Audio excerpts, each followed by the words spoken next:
Okay, I'm gonna continue in this anthology.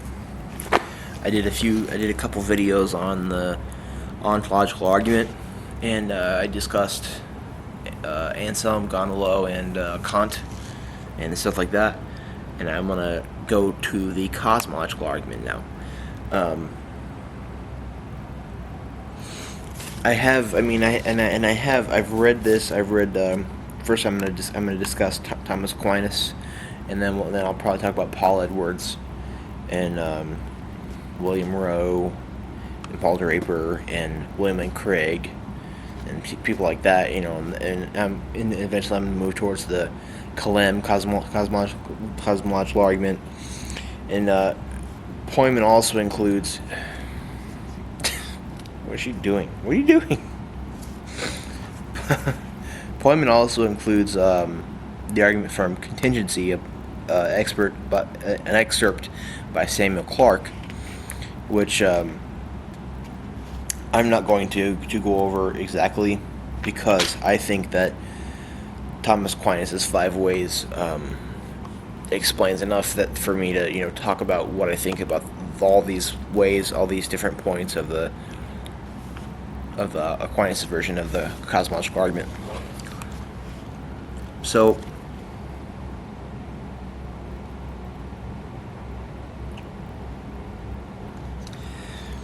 Thomas Aquinas, he has his 5 ways, and these are 5 different versions of the cosmological argument. Now, the cosmological argument has to do with causes and the first things and the first causes and all that stuff. It seems that God does not exist. Objection 1: if one pair of contraries were infinite, it would totally destroy the other contrary. But by the name God, one means a certain infinite good. Therefore, if God existed, there would be nothing evil. But there is evil in the world. Therefore, God does not exist. Objection 2: what can be accomplished with fewer principles is not done through more principles. That is the principle of parsimony, Occam's razor. Because that's what you can do in fewer things. You will do with that rather than more things. But it seems that everything that happens in the world could have been accomplished through other principles, even if God did not exist. For things that are natural are traced back to nature as a principle, whereas things that are purposeful are traced back to human reason or will as a principle. Therefore, there is no need to claim that God exists. But, contrary to this, Exodus 1:14 says, "Under the personage of God, I am who I am." Aquinas responds, there are 5 ways to prove that God exists.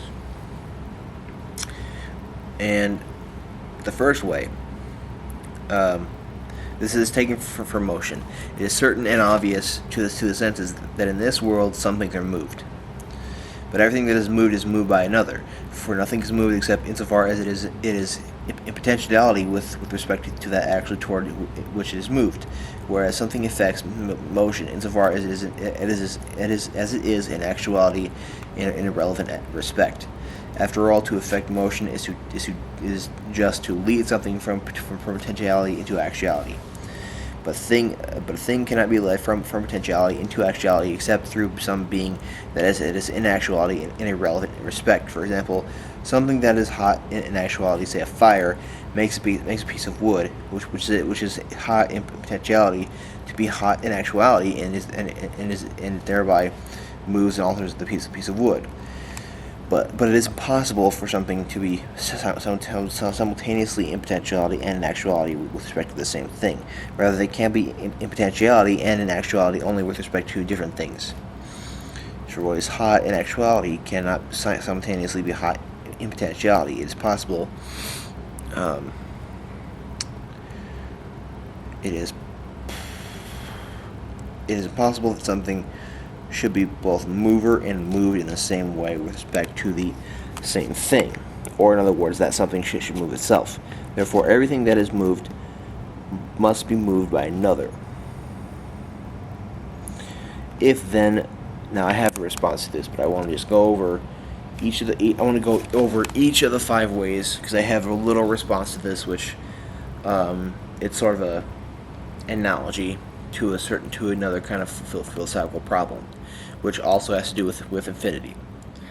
It's sort of a little analogy which shows that this version this version so far, or the way Aquinas discusses it, for me does not hold. Even though I am a firm believer in God, this argument to me does not hold.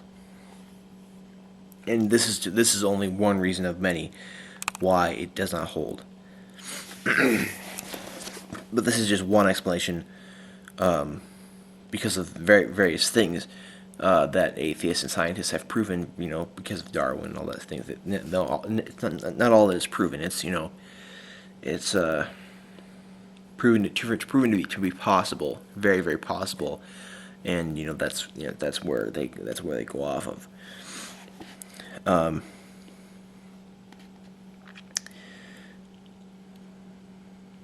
If then that by which something is moved is itself moved, then it too must be moved by another, and that other by still another. But this does not go on to infinity, for if it did, then there would not be any first mover, and as a result, none of the others would affect motion either. For secondary movers affect motion only because they are being moved by a first mover. So this, for the first way, is the first way of Aquinas goes upon it discusses the idea of an unmoved mover, which is a big thing, which is something discussed by philosophers including Aristotle, as well as Descartes. An unmoved mover, it's a first cause. It's a first cause for motion. The second way is based on the notion of an efficient cause. Now, we're talking about causes of things to exist. In the second way, we're talking about causes, like they're it's the same concept through all of these, but he's just going upon certain things. The first way was motion. There had to be first motion, a first mover, to cause all motion, and as well as there had to be a first cause to have all of the things caused. There had to be a necessary non-contingent motion to cause all things to move. There had to be a first necessary not contingent cause to have all things cause existence.